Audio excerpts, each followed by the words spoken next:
I am Julian, 35 years old. For 15 years, I funded my family's champagne lifestyle from the shadows, giving up my own peace of mind to buy their affection. The breaking point finally came when my own father threw a $2 million retirement party at the Ritz-Carlton in Manhattan, and my stepmother ordered security to physically drag me out of the ballroom. They called me useless. They laughed at me in front of 500 of New York's elite. But there was one massive detail they didn't know. I controlled 31% of their real estate empire through 6 hidden shell companies. And by publicly humiliating me, they had just triggered a legal trap I had been waiting 10 years to spring. Right now, the same people who threw me out are standing in my lobby, begging for mercy and facing the absolute destruction of everything they own. Before I tell you exactly how I dismantled my toxic family and took over the chairman position in exactly 72 hours, hit that like button if you believe in true justice. And please, let me know where you are watching from in the comments below. Now, let's go back to the night the empire started to fall. The Ritz-Carlton ballroom was suffocating. It smelled of aged scotch, imported lilies, expensive perfume, and the kind of arrogance you only find in people who inherited their wealth instead of earning it. I stood near the back of the massive room, wearing a simple, tailored black suit. I did not wear a flashy watch. I did not come to make a scene. I simply came to pay my respects to my father, Richard, who was officially transitioning from CEO to chairman of Davidson Holdings, a real estate empire worth over $2 billion. The crystal chandeliers cast a golden, heavy glow over 500 of Manhattan's elite. Investment bankers in custom tuxedos, state senators looking for campaign contributions, and real estate moguls comparing their portfolios. My father was holding court at the main table, soaking in the admiration like a man starving for worship. Standing right beside him was my stepbrother, Silas. Silas was draped in a custom Armani suit that I knew for a fact he could not afford on his own, playing the role of the visionary heir apparent. And then there was Beatrice, my stepmother, sparkling in a diamond necklace that cost more than a standard American home. A necklace that, ironically, I had paid for out of my own pocket just 3 months prior. As I moved through the crowd, trying to remain invisible, I could feel the stares.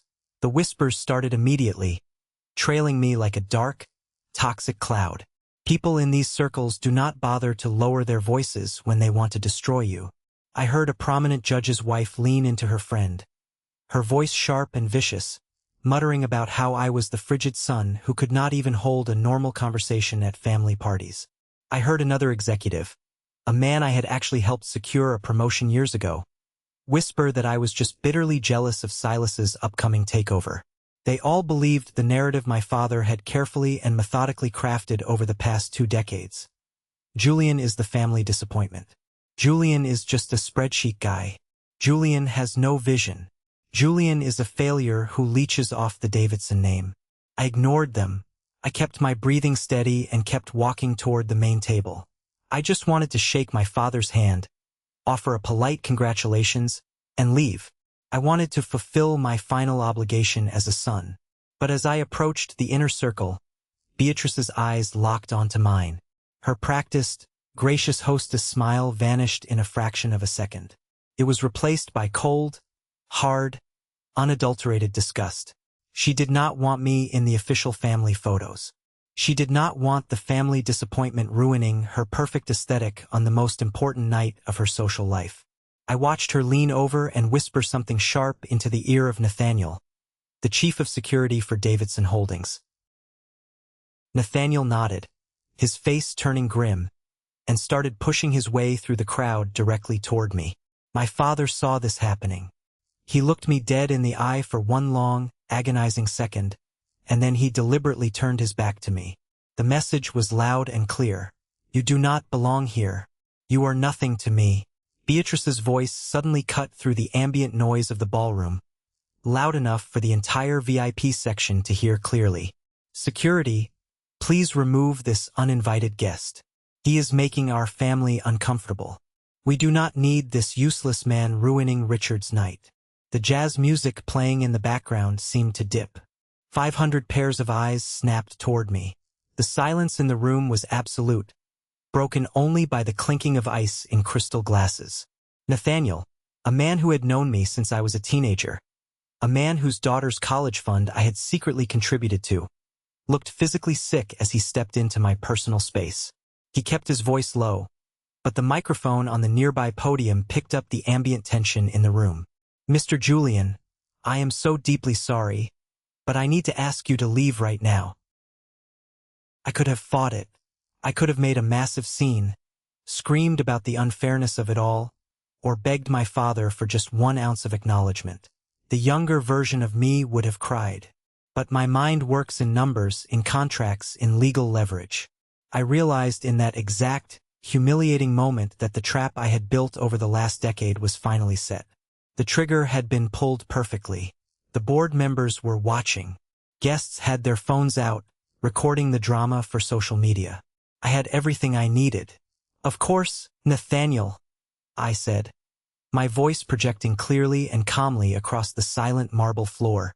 "I would never want to make anyone uncomfortable with my presence, especially not my own family." I turned on my heel. I did not rush. I walked with perfect posture, my shoulders back, my head held high. But before I reached the heavy oak doors at the back of the ballroom, I paused. I turned around and looked directly at my father's rigid spine. "Enjoy your last party as CEO, Dad." Gasps echoed through the room, bouncing off the chandeliers. But I did not stay to watch the fallout. I walked out into the cool Manhattan night, the heavy doors of the Ritz-Carlton closing behind me, shutting me out of the toxic family dynamic once and for all. I got into the back of a yellow cab, the rain just starting to streak against the window. The adrenaline was a cold, sharp fire in my veins. I pulled out my phone. It was time to burn the empire to the ground. My first call was to Winston, senior partner at one of the most ruthless corporate law firms in the city. He answered on the second ring, despite the late hour. "Julian, tell me you have the trigger." "They had security escort me out," I said, my voice deadpan, devoid of any emotion. "It is on video. Over 500 witnesses, including the financial press and every major shareholder." Beatrice called me a useless, uninvited guest in front of everyone. I could hear the dark, predatory amusement in Winston's voice. Execute Clause 7.3.2. "May God have mercy on their souls, because we certainly will not. I am preparing the legal filings right now." My second call was to Dominic, my business partner and the co-founder of my actual company. "Dominic, it happened. They took the bait. Call the emergency shareholders meeting for Davidson Holdings. 72 hours notice. Put the entire board on high alert." My third action did not require a phone call. I opened my private banking app on my phone. For 15 long years, I had maintained a complex web of automated wire transfers that funded Beatrice's vanity projects, Silas's catastrophic failures, and my father's constant cash flow problems. With 4 taps on my screen, I canceled every single family-funded account. I severed the financial umbilical cord. I moved the remaining $17 million of my liquid assets directly into a blind trust, making it completely untouchable. By the time the taxi pulled up to my building, my phone was vibrating violently against my palm. The automatic transfer for the Hampton House mortgage had just failed. Beatrice's exclusive black card had just been declined for a massive catering deposit at the hotel. Silas's yacht club membership was instantly revoked for non-payment. I looked at my screen. 56 missed calls in less than 10 minutes. The empire was bleeding out, and they did not even know who held the knife. I thought the worst was over. I was so incredibly wrong. To truly understand how a son could coldly dismantle his own father's legacy, you have to understand the ghosts that lived in our house. You have to understand the slow, systematic destruction of my self-worth. Growing up, I was not a person to my father. I was a poorly performing asset. I was the quiet kid who liked reading financial histories and analyzing market trends while other kids were playing sports or causing trouble. My mother passed away when I was 8 years old. Her funeral was a blur of black umbrellas and cold rain. I remember standing by her grave, holding my father's hand, looking up at him for some kind of comfort. He looked down at me, his face a mask of stone, and told me that crying was for the weak. He told me that Davidsons do not show emotion. That was the day I learned to swallow my feelings whole. He was a man who only respected loud, aggressive dominance. Then came Beatrice, and with her, Silas. Beatrice moved into our house just a year after my mother's funeral. She was all sharp edges covered in expensive silk. She immediately began erasing my mother's memory, replacing the family photos, changing the furniture, bringing in her own son to take my place. Silas was everything my father supposedly valued. He was loud, charismatic, arrogant, and completely reckless.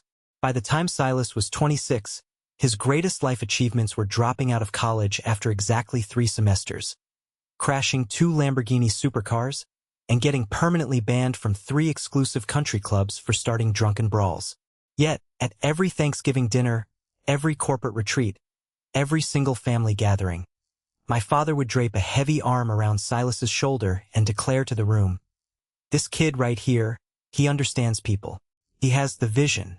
He is the future of real estate." And me? I graduated from Wharton with an MBA. I built a massive track record in high finance. I was quietly managing a portfolio worth hundreds of millions of dollars at my day job. But in my father's house, I was a total joke. I was the punching bag. I remember a specific Thanksgiving dinner 5 years ago. The dining room table was loaded with extravagant food, the crystal glasses gleaming under the chandelier. My Aunt Clara, a woman who always smiled with too many teeth and wore too much perfume, leaned across the table. She asked me how my little job in the city was going. Before I could even open my mouth to explain my recent promotion, my father cut the air with his steak knife, pointing it directly at me. "Julian works with numbers all day," my father announced loudly. "No vision, no leadership, just spreadsheets. He is a desk jockey, a glorified accountant. Leave the real business to Silas. Silas knows how to close a deal over a round of golf." I just looked down at my plate, chewing on dry turkey, while Silas smirked across the table. What hurt the most was not the insult itself. It was the fact that Aunt Clara, who always pretended to be my confidant, immediately agreed with my father. Later that night, I accidentally saw a text message on her phone while she was in the restroom. She was texting Beatrice. "Julian looked so pathetic at dinner. You were right, he really has no ambition. Just a sad little man." Clara was just another spy, feeding my insecurities to Beatrice to maintain her own standing in the family hierarchy. The betrayal stung, but I filed it away. But the real sickness of my family was not just the emotional abuse. It was the blatant financial parasitism.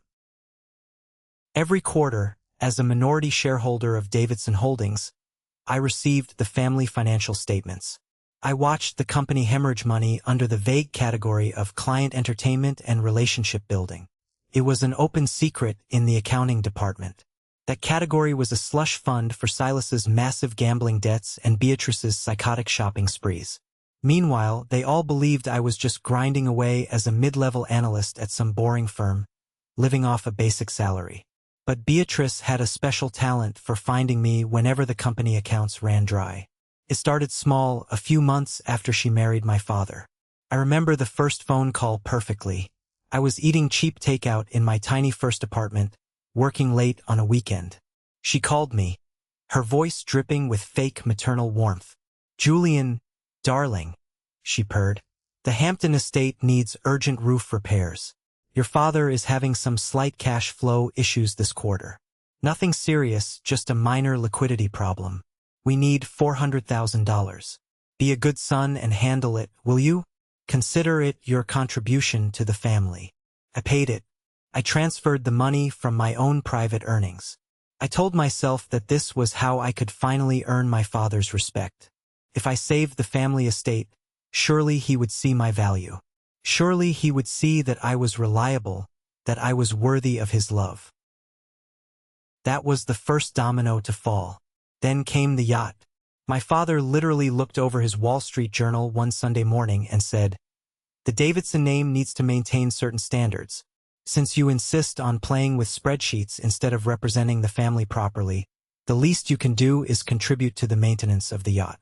It is a business expense, Julian. You would not understand. I paid for the yacht maintenance. I paid for the private jet lease. I paid for the Aspen ski lodge renovations. I even funded Silas's disastrous, short-lived restaurant venture that went completely bankrupt in exactly 6 months because he spent all the operating capital on lavish parties. For 15 years, I personally funded $17 million of their luxury lifestyle. Not from company dividends, not from some magical trust fund, but from my own hard-earned money, wired directly from my personal accounts. And the most twisted, sickening part? They thought I was stupid. They genuinely believed I did not realize they were telling all their high society friends that the money came from my father's brilliant investments. Beatrice would literally stand at charity galas, wearing a diamond tennis bracelet that I bought her, and introduce me as Richard's son who works in a cubicle. I kept showing up to the dinners. I kept smiling through the insults. I kept transferring the money. But I was not the naive victim they thought I was. I was a professional. I kept every single receipt, every bank statement, every wire confirmation, every demanding email from Beatrice. I built an absolute fortress of documentation. I remember sitting in the dark of my home office just a month before the party, the blue light of the monitor washing over my face as I filed away another transfer receipt for Silas's gambling debts, falsely labeled by Beatrice as a family real estate investment. I stared at the numbers on the screen. $17 million. I felt a hollow ache in my chest, the crushing realization that no amount of money, no amount of loyalty, would ever buy a father's love. My deep-rooted fear of becoming as cold and ruthless as him had kept me playing the role of the obedient, abused son. But staring at that final receipt, something inside my soul finally snapped. The grief turned into a cold, calculated rage. If they wanted to treat me like a bank, I would show them exactly what happens when the bank forecloses on your entire life. The morning after the Ritz-Carlton party, the sun rose over a completely different world. The trap was sprung, and there was no going back. The financial slaughter was absolute, and the fallout was incredibly immediate. By 6 a.m. on Sunday morning, my phone was a graveyard of frantic, desperate messages.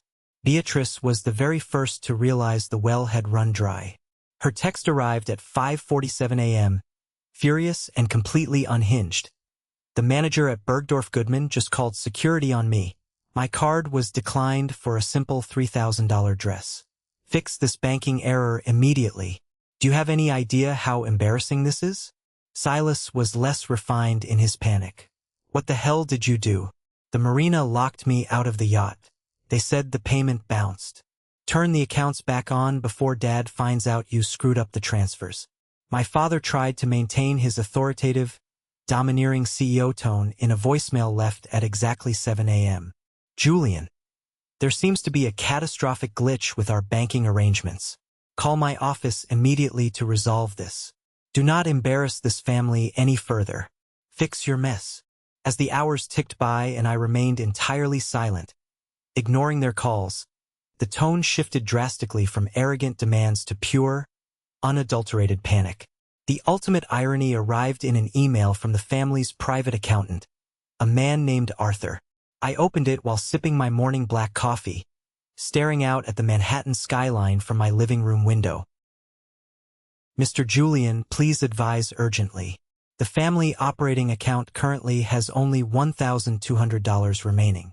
Your father is requesting an immediate restoration of the monthly transfers to avoid defaulting on multiple loans. $1,200. That would not even cover Beatrice's weekly spa treatments, let alone the massive mortgage on the Hampton house or the lease on Silas's new sports car.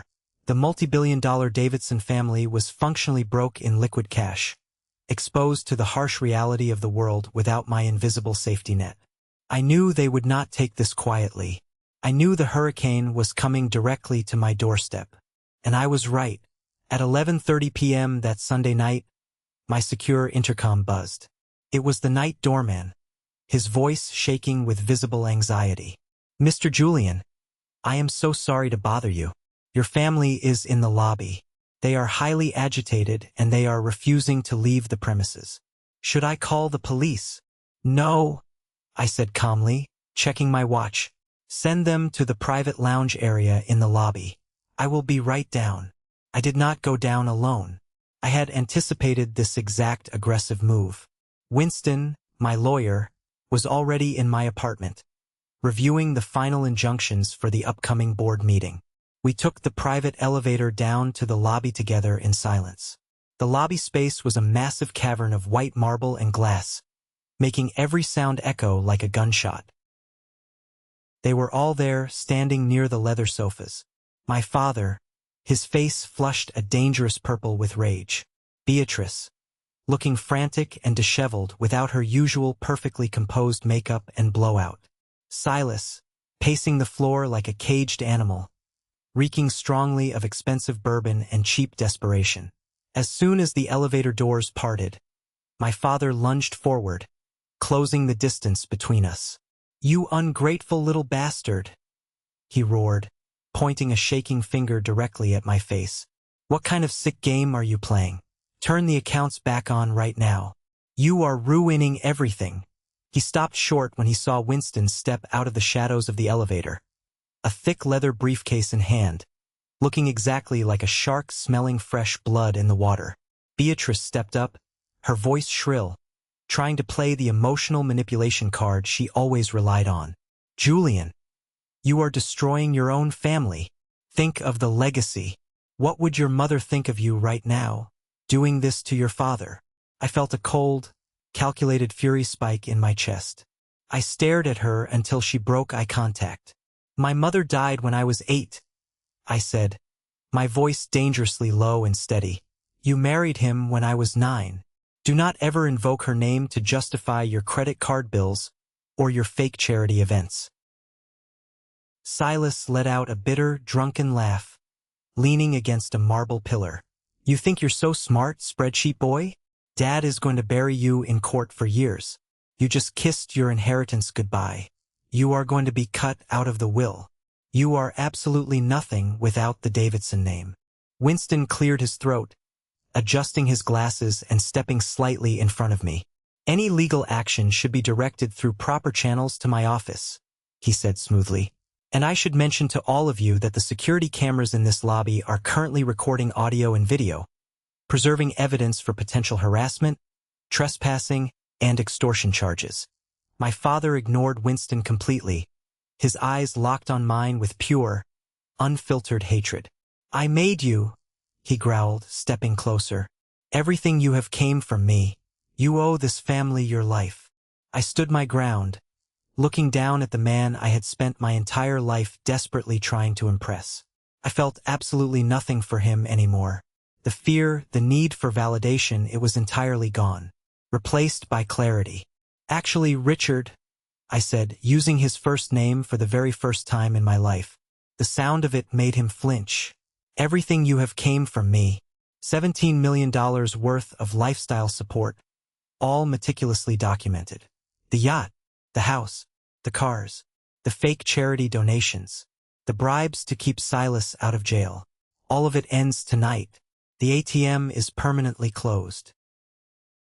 I turned my back on them and walked back toward the elevator doors.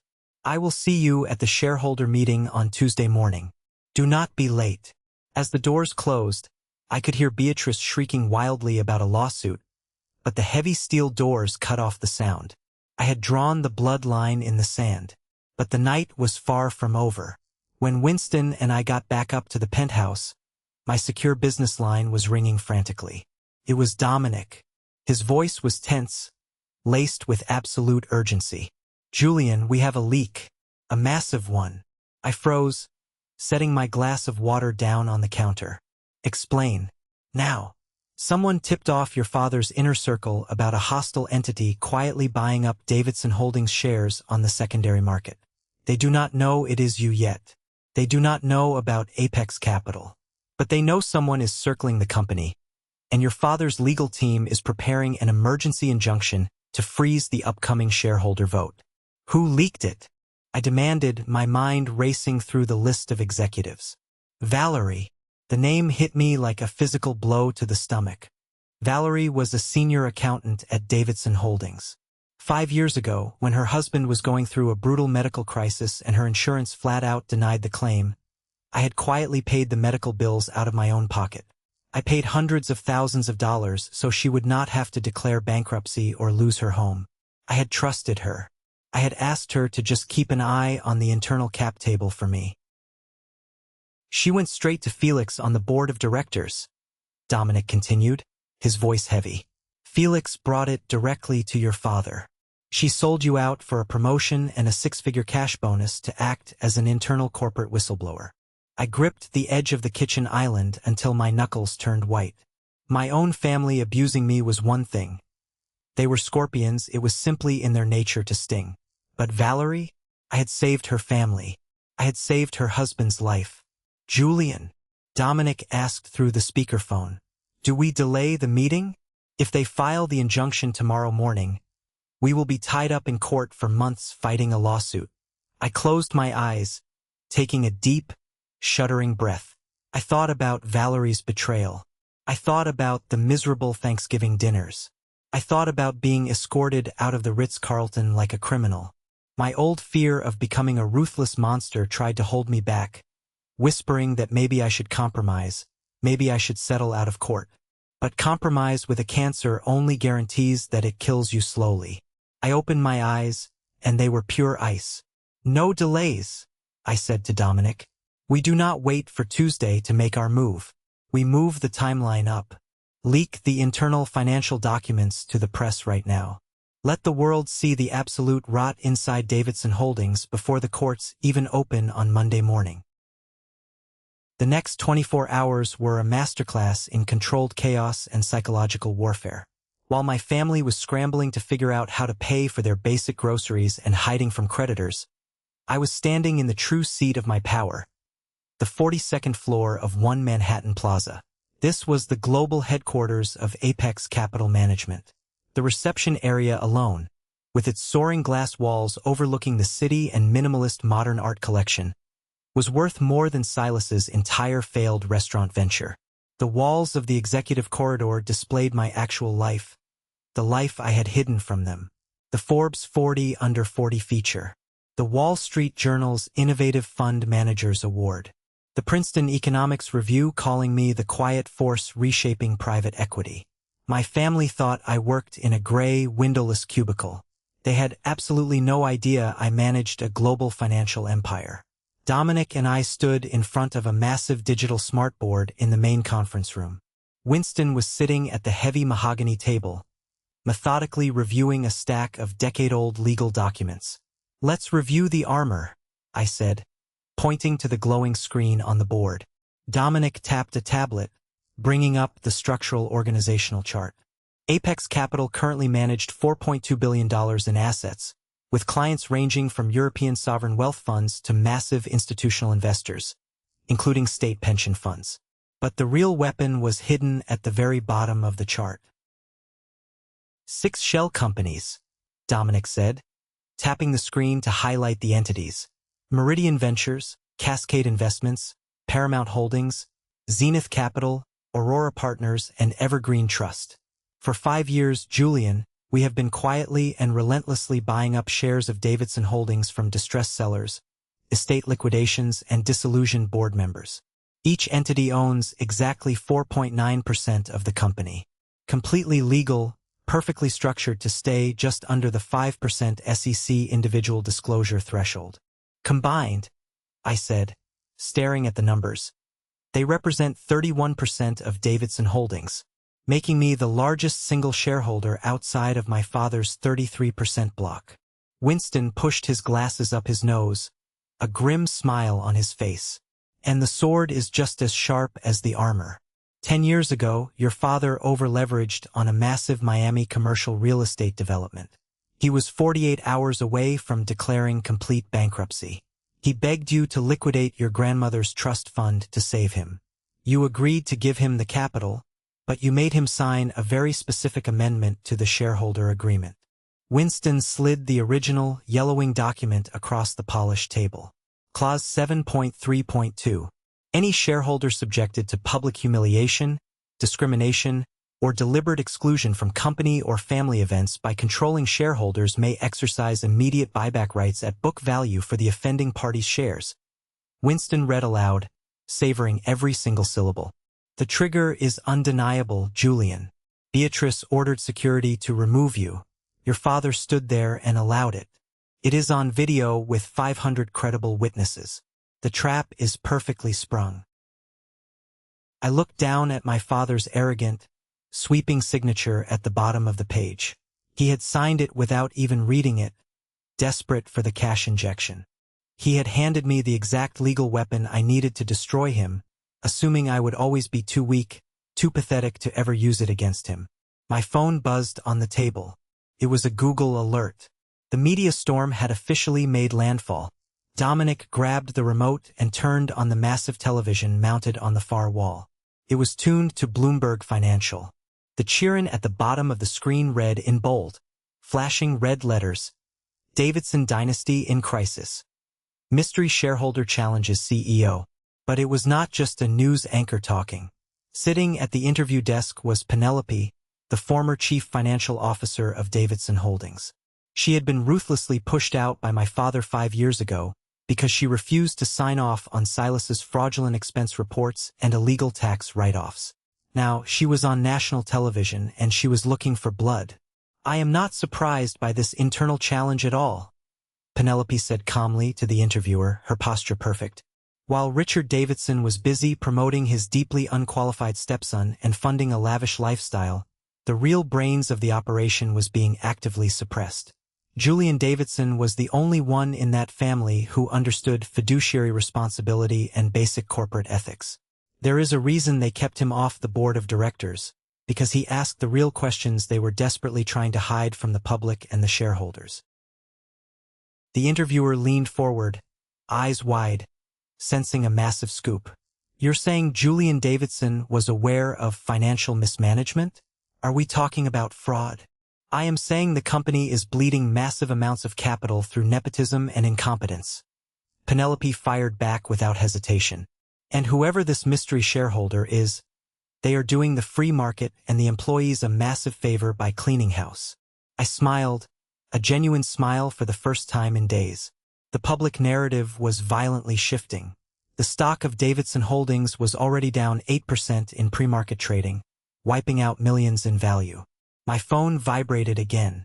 A text message from Felix, the corrupt board member who had colluded with the treacherous accountant, Valerie. Julian, we know you are involved with the proxy fight somehow. Your father is unstable and ruining the stock price. Meet me at the St. Regis Hotel bar in 1 hour. We can work together to quietly remove Richard and handle the divorce buyout. I have a board seat with your name on it. Felix was a parasite, trying to jump from a sinking ship to a rising one.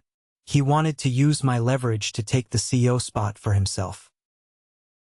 I typed my reply with one hand, not even looking away from the television screen. I do not negotiate with scavengers. See you at the shareholder meeting. A second later, a text from my father came through. It was not an apology. It was a desperate, flailing threat from a man losing his grip on reality. You have no idea what you have started, you ungrateful little prick. I am contacting my lawyer. I will have you legally removed as a shareholder by Monday for conduct detrimental to the company. I will sue you for everything you have. You are finished in this town. I looked at the text, then looked up at the panoramic view of the city I had quietly, painstakingly conquered over the last 15 years. They still thought they were dealing with the frightened, desperate boy from the Thanksgiving dinner table. They still thought I was just a spreadsheet guy they could bully into submission. They had absolutely no idea that tomorrow morning, the boy they threw out the back door of the Ritz-Carlton was going to walk through the front doors of the boardroom owning a third of their entire world. The eye of the storm was passing, and the real hurricane was about to hit the boardroom. The time for hiding was over. The time for reckoning had arrived. Tuesday morning arrived gray and bitterly cold, the kind of New York morning that chills you right down to the bone and makes the towering skyscrapers look like jagged teeth against the skyline. I woke up at 5 in the morning without needing an alarm. My mind was completely clear. There was no anxiety, no second-guessing, and absolutely no residual guilt. I had spent 15 years of my life trying to buy the love of a family that only saw me as a walking checkbook. Today was the day I permanently closed the bank. I went through my morning routine with mechanical precision. I put on a bespoke charcoal suit, a crisp white shirt, and a simple understated tie. I did not wear a flashy watch. I did not need to project fake wealth the way Silas always did. True power does not need to scream. It only needs to whisper. My private driver brought me to the front steps of Davidson Tower. The building was a 67-story monument of glass and steel that represented everything my grandfather had built and everything my father had selfishly leveraged to fund his own ego. The boardroom was located on the very top floor. It was a room designed specifically to intimidate outsiders, featuring floor-to-ceiling windows overlooking Manhattan, dark mahogany wood paneling, and a massive conference table carved from a single slab of imported walnut. I arrived exactly at 8:45. I did not walk in alone. I entered the lobby with Dominic, my brilliant business partner, Winston, my lead attorney and corporate shark, and 4 junior associates from Winston's elite law firm. We moved as a single, impenetrable unit. The whispers started the second I stepped out of the private elevator on the 67th floor. The boardroom was already packed to maximum capacity. There were 200 major shareholders, ranging from nervous day traders to representatives of massive pension funds. There were 30 financial reporters from the Wall Street Journal, Bloomberg, and CNBC, scribbling furiously in their notepads. There was a live television feed that my father's desperate legal team had tried to block in court the previous day, but they had failed completely. The independent board members were all seated along the sides of the massive table. I saw Harrison Mitchell, the highly respected former state judge and lead independent director, watching me with a mixture of intense curiosity and deep concern. I saw Felix, the corrupt board member who had colluded with the treacherous accountant Valerie. Felix was sweating profusely in his expensive tailored suit. He refused to make eye contact with me, staring down at his tablet like his life depended on it. My father sat at the very head of the mahogany table, exactly where he felt he belonged. But the illusion of his absolute power was already fracturing. He looked significantly older, grayer, as if the sheer stress of the last 48 hours of financial starvation had aged him an entire decade. His posture was rigid, his jaw clenched so tightly I thought his teeth might crack. Beatrice sat directly to his right in a pristine white designer suit that likely cost more than the average American's annual salary. She was trying to maintain her icy, high-society composure, but her eyes were darting around the room nervously. Silas lounged in his heavy leather chair to his left, trying to project total, unbothered confidence, but his leg was bouncing erratically under the table. I walked calmly to the other end of the room and took the empty seat directly across the length of the table from my father. Dominic sat to my right, Winston to my left. Our eyes met for the first time since he had turned his back on me at the Ritz-Carlton. He did not look apologetic. He did not look like a father who had made a terrible mistake. He looked like a cornered animal preparing to strike anyone who threatened his territory. Before we officially begin this emergency meeting, my father announced, his voice steady but carrying a strained, metallic edge. He leaned into his microphone, ensuring his voice projected across the silent room. I want to remind every shareholder, every board member, and the members of the press present today that this meeting was called without proper cause. It was initiated by a deeply disgruntled, emotionally unstable minority shareholder attempting to damage company value for his own petty, personal revenge. It is a distraction, nothing more. Harrison Mitchell cleared his throat loudly, leaning forward into the light. Richard, let us follow proper corporate procedure here. The meeting was called legally. All SEC guidelines for an emergency shareholder assembly have been met. Julian has the floor, as is his legal right. I suggest we all listen very carefully to what he has to present. My father's face turned a violent shade of crimson. He hated being corrected in public, especially by someone he could not fire. He slammed his open palm onto the mahogany table. This ungrateful son has actively sabotaged our family's legacy, my father roared. pointing a shaking finger down the table at me. He has been plotting against us while pretending to be a loyal, obedient son.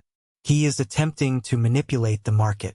I formally move to remove him as a shareholder under Article 12, Section 4 of our corporate bylaws.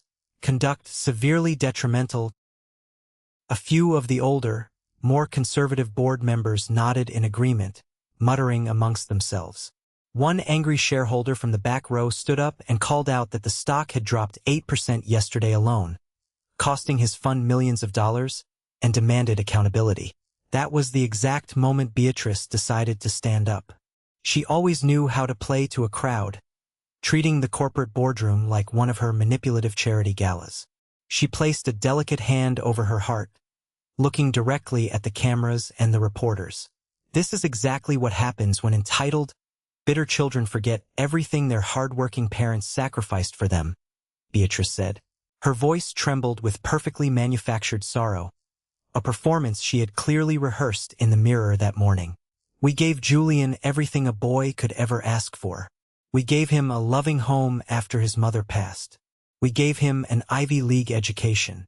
We gave him elite connections in this city. We gave him endless, unyielding opportunities. And this is how he repays his father's boundless generosity. By throwing a massive public tantrum, freezing our family banking accounts, and trying to ruin the business that put food on his table and clothes on his back. I let her finish. I let the silence hang heavily in the air for a long, agonizing moment. I wanted every single person in that room to absorb the sheer audacity of her lies.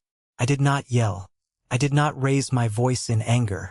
I simply reached into the inner pocket of my suit jacket, pulled out a small black remote, and clicked a single button.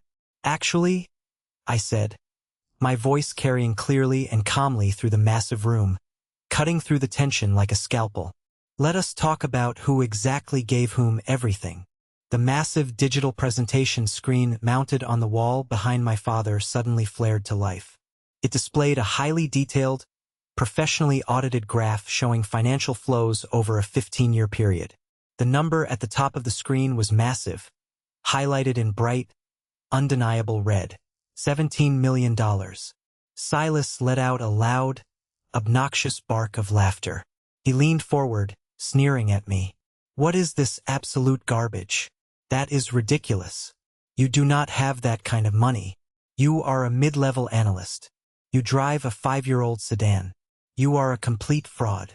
From the year 2010 to the present day, I continued, completely ignoring Silas and addressing the board directly. I personally funded the Hampton estate mortgage. I paid for the luxury yacht maintenance and docking fees. I paid the exorbitant monthly fees for the private jet lease. I completely funded Silas's failed restaurant venture, which lost $2 million in 6 months. I paid for Beatrice's lavish charity galas. I even paid the massive, quiet settlements required to keep Silas out of jail when he destroyed a Lamborghini while highly intoxicated. What you are looking at is a summary of approximately 300 separate, massive expenses. Lies, Beatrice spat, her perfectly manicured hands gripping the edge of the table so hard her knuckles turned white. That money came from company dividends. Richard managed the family investments brilliantly. You are fabricating these numbers to smear us. Then you will not mind if I show the board and the press the actual receipts, I replied smoothly, a cold smile touching the corners of my mouth. I clicked the remote again. The screen changed rapidly. Email after email filled the display. Wire transfer confirmations from my private banking institution. Official bank statements showing the exact flow of capital. I displayed Beatrice's own desperate text messages demanding urgent money for her country club renewals, claiming she would be ruined socially if I did not pay immediately. I displayed my father's emails asking for urgent cash infusions, vaguely labeled as family emergency needs. I showed the exact routing numbers proving the money moved from my personal, heavily taxed accounts directly into their private checking accounts and credit card balances. The boardroom went completely, deathly silent. The reporters were typing so fast it sounded like a torrential downpour on a tin roof. Harrison Mitchell took off his reading glasses, rubbing the bridge of his nose, and stared at my father in absolute, unvarnished disgust. "Richard?" Harrison asked, his voice dripping with heavy contempt. "You used your own son as a personal slush fund? For 15 years? While you were actively billing this company millions for fraudulent client entertainment expenses." My father opened his mouth to speak, to offer some kind of arrogant defense, but no words came out. He looked at the screen, then at the board, then at me. He was completely trapped in an inescapable web of his own financial incompetence and greed. "But that is not why we are here today," I said, cutting off any chance for them to mount a defense. "We are not here to discuss my charity to this toxic family. We are here to discuss a massive breach of corporate governance. We are here because on Saturday night, at the Ritz-Carlton Hotel, company security was ordered to physically remove me from a family event. I was humiliated on video, in front of 500 witnesses, including members of the press." I clicked the remote one more time. The video I had secured from the event photographer started playing on the massive screen. The high-definition audio echoed brutally through the boardroom. Every single person in the room heard Beatrice's shrill, cruel voice clearly. "Security, please remove this uninvited guest. He is making our family uncomfortable. We do not need this useless man ruining Richard's night." The video showed Nathaniel approaching me. It showed my father turning his back. It showed the entire crowd watching me walk out the door. The evidence was irrefutable. The trap was set. "Let me formally introduce myself to this board," I said, buttoning my suit jacket and standing up straight. The time for hiding in the shadows was over. "I am Julian," I announced, my voice echoing off the glass walls, commanding every ounce of attention in the room. "I am the co-founder and chairman of Apex Capital Management." The presentation slide changed instantly, replacing the humiliating video with Apex Capital's official corporate logo and our current, staggering financial statistics. A collective gasp rippled through the entire room. The reporters stopped typing and stared at the screen in pure shock. Felix looked like all the blood had just drained from his body. My father's eyes widened in genuine horror. "Apex Capital manages $4.2 billion in assets," I continued, speaking with the authority I had built over 15 grueling years in the shadows. "We control 212 portfolio companies across North America and Europe. Our active investors include 3 major sovereign wealth funds and 42 massive institutional investors. I did not steal the $17 million I gave to my father. I earned it by building a legitimate financial empire while he was busy playing golf and destroying this one." My father's lead attorney jumped up from his seat, waving his hands frantically, desperate to regain control of the narrative. "This is entirely irrelevant to the current shareholder meeting. We do not care about your outside business ventures. Julian, this is a complete distraction." "It is highly relevant," I countered, looking directly into my father's terrified eyes.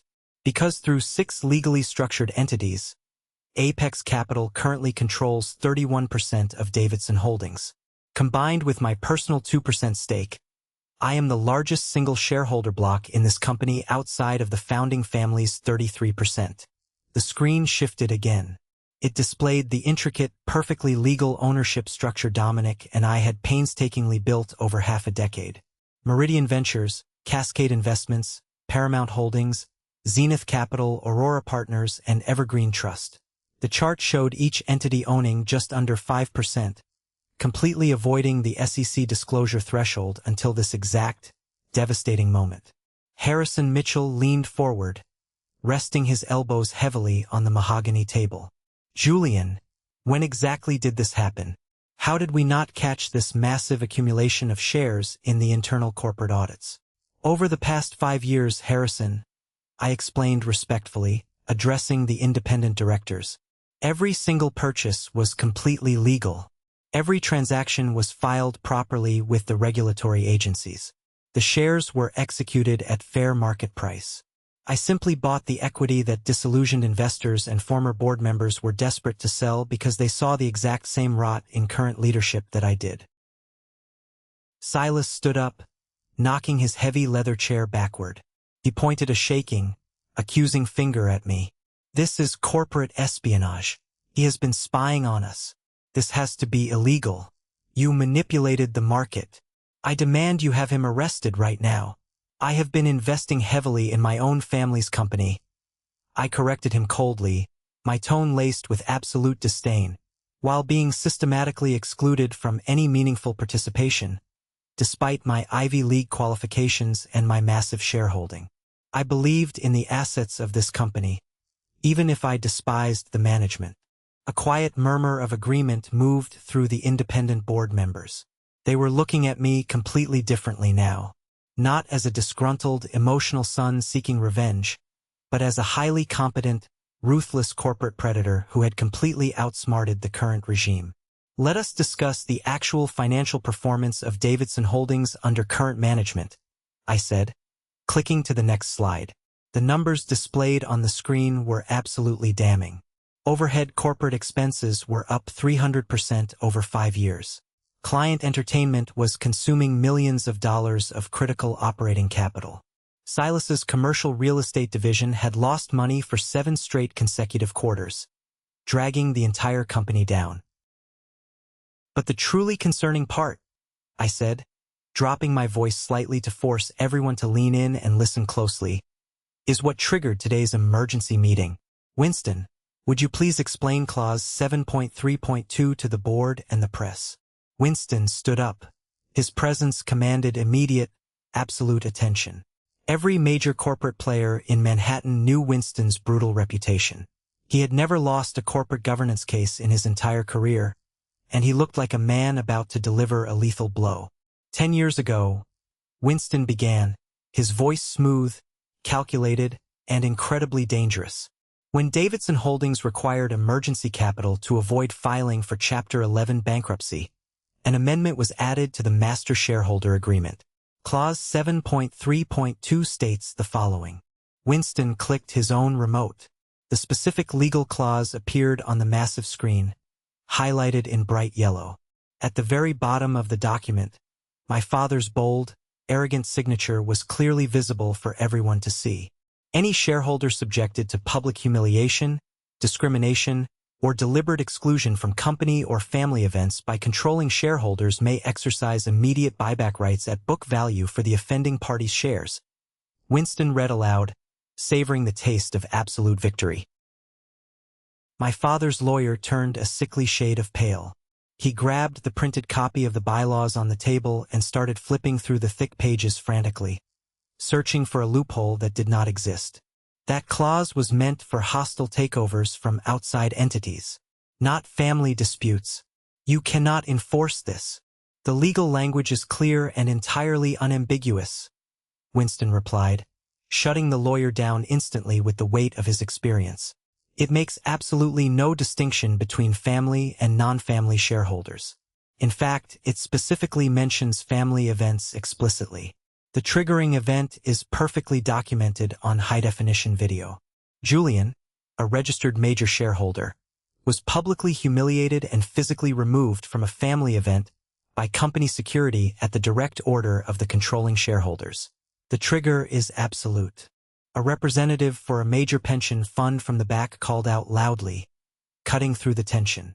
What exactly is the current book value of these shares? Dominic stood up next, adjusting his suit jacket. Current book value is $45 per share. The market price closed yesterday at $178 per share.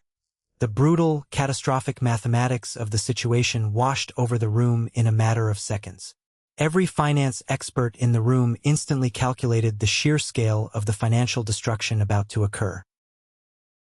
This is extortion, Beatrice shrieked, slamming her fists repeatedly on the table, completely losing her aristocratic composure. You cannot steal our company for pennies. That is illegal. We will sue you into oblivion. This is basic contract law, Beatrice, Winston said calmly, not even bothering to look at her. Richard signed this binding legal agreement. He is legally bound by it. Furthermore, the video evidence shows clear, undeniable discrimination. Multiple credible witnesses, including members of the press, heard Beatrice refer to Julian as useless and state that he was making the family uncomfortable. Winston turned slowly to look directly at my father. Every document has been thoroughly authenticated by independent legal counsel. The clause is now fully active.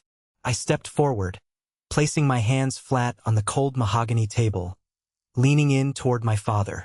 I wanted to look him in the eye as I finally dismantled his empire. I hereby officially exercise my rights under Clause 7.3.2. I announced to the dead silent room. I am forcing the mandatory purchase of all shares held by Richard and Beatrice Davidson at book value. The room completely exploded into absolute chaos. Reporters rushed toward the front of the room, shouting questions. Several major institutional shareholders were already on their cell phones, frantically shouting at their own legal teams to process the information. My father sank back heavily into his chair. He looked like he had been shot in the chest. He stared at me, his mouth opening and closing silently, struggling to comprehend the magnitude of his loss. "You cannot do this to me," my father whispered, his voice cracking, entirely devoid of his former bravado. "I am your father. The math is very simple, Richard," Dominic explained to the chaotic room, projecting his voice over the noise. "At book value, the Davidson family's 33% stake is worth approximately $340 million. At current market value, it is worth $1.3 billion. The difference is nearly $1 billion in instantly lost value. Let's pause for a moment. Thank you for staying with me this far. You're truly amazing. Please help me by liking the video and commenting the number 1 below so I know you've been here with me until this point. This not only helps more people discover this story, but also lets me know that my experiences mean something to someone. Your support is the greatest motivation for me to keep sharing the rest of this journey.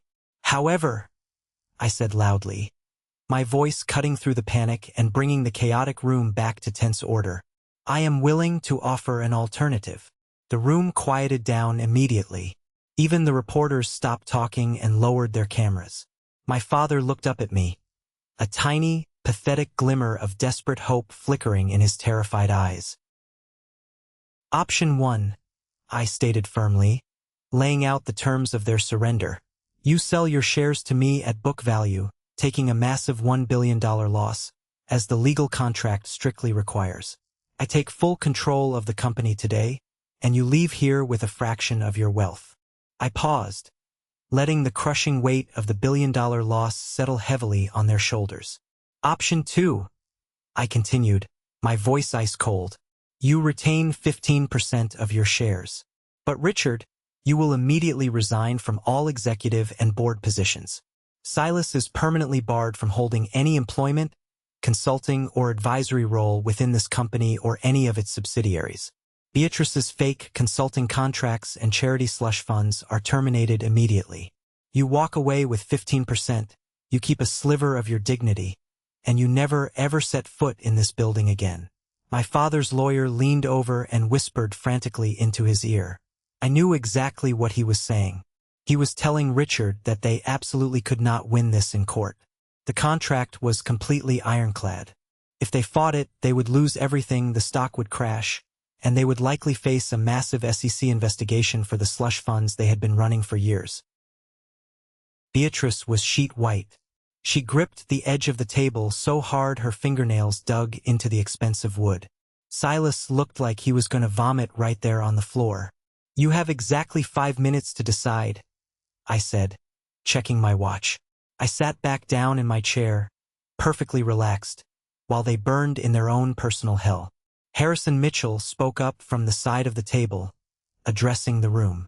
"As lead independent director, I should note for the official record that several massive institutional shareholders have already expressed massive concern about Silas's succession planning over the past year. This current situation, regardless of the outcome of Julian's ultimatum, requires a serious, immediate governance review. We cannot allow this gross mismanagement to continue for another day. I move for an immediate vote of no confidence in current leadership," Felix shouted out, sweating profusely, trying desperately to save his own skin by turning on my father. He was a rat abandoning a sinking ship. "Seconded," said another board member, a woman who had clashed with Beatrice in the past. My father stood up, his hands shaking violently. He looked around the room, making eye contact with men he had played golf with for 20 years, men he had hosted on the yacht I paid for. Not a single one of them looked back at him with sympathy. They only cared about their portfolios, and Richard was actively destroying their wealth. He was alone. 4 minutes and 30 seconds later, my father's lawyer spoke into his microphone, his voice defeated. My clients will accept option 2. We agree to the immediate resignations of all parties. The massive real estate empire had officially fallen.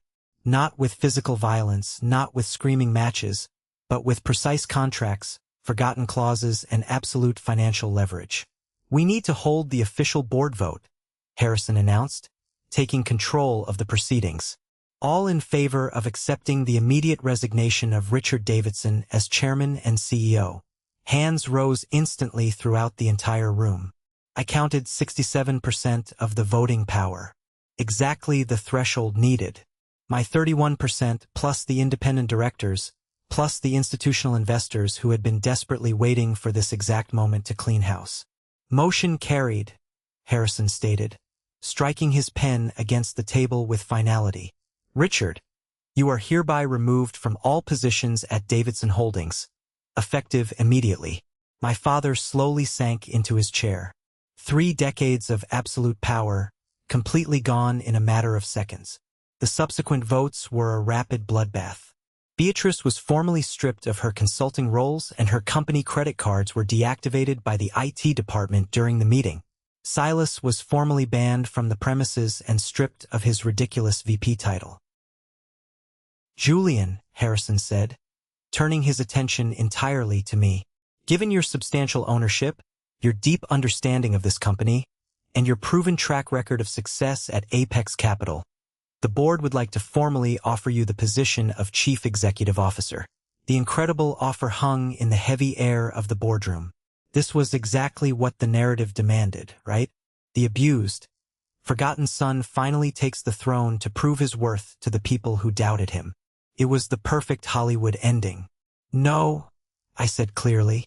The room stirred in genuine surprise. My father looked up, completely confused. He could not comprehend someone walking away from that kind of absolute power. I nominate Jonathan Hartley from our Singapore office, I stated, gesturing to a file Dominic had prepared. He is a brilliant strategist. He is deeply ethical and most importantly, he has absolutely no connection to this toxic family drama. I will remain the major shareholder. I will serve as chairman of the board to ensure strict oversight and compliance. But I have my own massive empire to run at Apex Capital. I do not need this job. It was the ultimate devastating power move. It proved to everyone in that room, especially my father, that I did not need his validation. I did not want his job. I just wanted my money, my respect, and my freedom. Furthermore, I concluded, packing up my legal documents and handing them to Winston, the $17 million in family support that I personally funded over the last 15 years will be completely redirected. I am establishing a massive venture capital foundation to support first-generation college students entering finance, effective immediately. And lastly, all senior executives, including former management, will undergo a strict, uncompromising forensic audit starting tomorrow morning. I saw Silas flinch violently at the word audit. The meeting concluded at 10:47 in the morning. My father left the room without saying a single word to me. He looked like a hollow shell of a man. Beatrice trailed closely behind him, her head down, completely humiliated. Silas had to be escorted out by 2 security guards after he kicked a heavy chair into a glass wall in a fit of rage. Fast forward 1 year later. The forensic audit I ordered completely destroyed whatever was left of their pathetic lives. The auditors discovered that Silas's massive gambling debts were not just a personal failing. Silas had been deeply compromised. Felix, the corrupt board member who tried to cut a deal with me, had discovered Silas's debts early on and had been actively blackmailing him.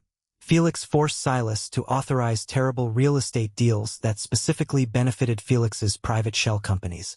When the federal investigators found out, Silas was arrested for corporate embezzlement and fraud. Felix was indicted shortly after, and they both went to federal prison. But the darkest, most pathetic secret belonged to Beatrice. The audit revealed that her frantic, obsessive need for cash was not just for designer dresses and charity galas.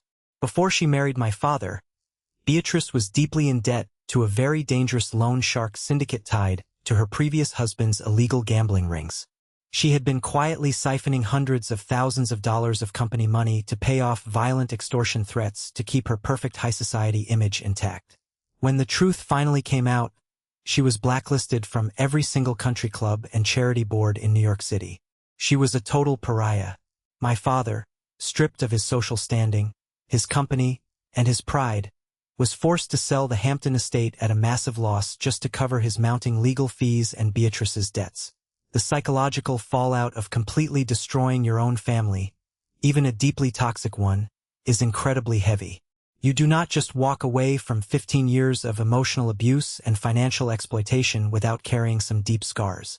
6 months after the boardroom coup, I found myself sitting in a quiet, sunlit office in Brooklyn, talking to a therapist who specialized in complex family trauma and financial abuse. Her name was Dr. Evans, and she did not let me hide behind my money or my success. "You were their personal ATM," Dr. Evans said during our third intensive session, taking notes on a yellow legal pad. "They programmed you from childhood to fundamentally believe that your only value as a human being was what you could financially provide for them. They weaponized your desire for a father's love." "But I let them do it," I argued, feeling that familiar, sickening wave of guilt wash over me. I was a grown man. I wired the money. I kept showing up to the Thanksgiving dinners knowing exactly how they were going to insult me. I enabled them. "You were a child when the emotional conditioning started," she corrected me gently, looking me in the eye. "Children do not let abuse happen. It happens to them. You survived the only way you knew how, by being useful, by being the provider. The fact that you eventually stood up, recognized your worth, and stopped the cycle is what matters now. You have to forgive yourself for trying to buy love." Therapy helped me process the deep, lingering grief of losing a family I never actually had in the first place. I had to mourn the illusion of a loving father. I learned that setting boundaries did not make me a cruel, vindictive person. It made me a healthy one. And they certainly tested those boundaries over the next few years. One rainy Wednesday afternoon, before his criminal trial, Silas actually showed up at the massive glass lobby of Apex Capital. He was completely intoxicated, smelling of stale beer and desperation, screaming about family loyalty and begging for a massive loan to pay his elite defense attorneys. My security team called my private line immediately. "Mr. Julian, your stepbrother is downstairs. He is highly agitated. He is threatening staff and making a massive scene." I watched him on the live security feed from my desk. The old Julian, the frightened boy from the Thanksgiving dinner, would have gone down there. The old Julian would have written a massive check just to make the screaming stop, to avoid a public scene, to protect the Davidson name. "He is not my brother," I told the security chief calmly. "Have Nathaniel escort him off the property. If he resists or raises his voice again, call the NYPD and press full trespassing and harassment charges. Do not let him back in." I watched on the monitor as Nathaniel firmly guided Silas out into the freezing rain. I felt a profound sense of peace wash over me. The irony was not lost on me. Silas was screaming about family loyalty after showing absolutely none for 26 years. My father took a completely different approach. Stripped of his absolute power, his wealth, and his enablers, he resorted to sending me physical letters. One arrived every single month, written on cheap stationery, completely devoid of his former arrogance. Julian, the first letter read, "I have had a lot of time to reflect in Connecticut. I realize now that I was too proud to acknowledge your brilliance. Your mother would be devastated to see us completely estranged like this. I am an old man. Please, let us meet for coffee. Let me explain everything." I did not read the second letter or the third or the 20th. I handed them directly to Winston to keep in a secure legal file, just in case they ever tried to mount a frivolous lawsuit or claim elder abuse in the future. I realized that my father did not actually miss me as a son. He missed the $17 million. He missed having a convenient punching bag that miraculously dispensed cash whenever he was in trouble. Instead of dwelling on the painful past, I built my own chosen family. Dominic became the true brother I always wanted, standing by my side through every brutal negotiation and celebrating every massive victory. Winston and his wife invited me to their beautiful home for Thanksgiving, where we ate turkey without a single insult being thrown across the table. Penelope, the former CFO who defended me on national television, joined Apex Capital as my lead operational director. We surrounded ourselves with brilliant, loyal people who respected us for who we were, not what they could extract from our bank accounts. My new rule for life was incredibly simple. Anyone who wanted to be in my life had to respect my worth from the very first interaction. No proving myself necessary. No financial payments required. Just mutual, unwavering respect. During a speaking engagement at a massive financial summit in Chicago last month, a young man stood up during the Q&A session. He looked incredibly nervous, gripping the microphone tightly in his hands. "Julian," he asked, his voice shaking slightly, "how do you actually know when it is time to completely cut a toxic family member out of your life? How do you deal with the overwhelming guilt of walking away from your own blood?" I looked out at the silent auditorium of 1,000 people. I thought about the Ritz-Carlton. I thought about the $1,200 left in my father's account. I thought about the peace I felt every single morning now. You know it is time to cut them out when the absolute cost of keeping them in your life is significantly higher than the cost of letting them go. I answered directly into the microphone. And I am not just talking about money. I am talking about the cost to your self-respect, the cost to your mental health, the cost to your future peace. Every single time we allow ourselves to be diminished just to keep the peace at a family dinner, we are not actually keeping the peace. We are just keeping the dysfunction alive and allowing it to consume us. Choose yourself. The guilt eventually fades. The freedom lasts forever. The audience was completely silent for 5 seconds. And then, a massive, deafening wave of applause erupted, echoing through the massive hall. Today, 3 years after that humiliating night at the Ritz-Carlton, my life is completely unrecognizable in the best possible way. Apex Capital manages over $12 billion. Davidson Holdings is thriving under Jonathan's ethical leadership, and the stock price has doubled since my father was forcefully removed. The foundation I started has fully funded the education and startup costs of over 400 brilliant young students. I sleep peacefully in my penthouse. I no longer jump in panic when my phone rings late at night. I no longer write checks to buy conditional love. Sometimes, reporters or colleagues ask me if I forgive my father and Beatrice. The honest truth is that forgiveness is completely irrelevant to my life now. I have moved so far beyond them, built a life so much larger than their petty cruelty, that they do not even register on my emotional radar. You do not forgive the hurricane that destroyed your house. You just build a much stronger house out of better materials. Every morning when I look in the mirror, I do not see the useless spreadsheet guy my father tried to create. I see a man who finally decided to choose himself, and that choice has made all the difference in the world. Thank you so much for listening to my story.